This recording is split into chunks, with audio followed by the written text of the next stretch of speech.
8 divided by 2 over 5 times 5. 5 into here 1, 5 into here 1. We are left with 8 divided by 2. 8 divided by 2 will give us 4. 4 is the wrong answer to this question because according to the order of operation, division and multiplication have equal priority. So we have to work from our left to our right, which is we have to solve our division first before multiplication, because division comes first before multiplication in this expression, and they also have equal priorities. So we have to work from our left to our right. Let us solve the right answer. We are going to solve our division first using the rule of KCF.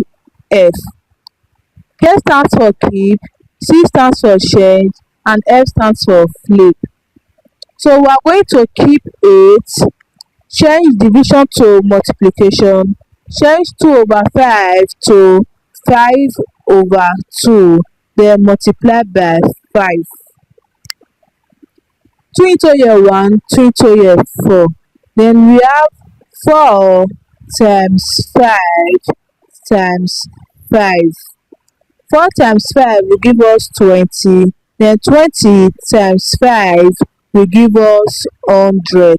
100 is the answer to this expression.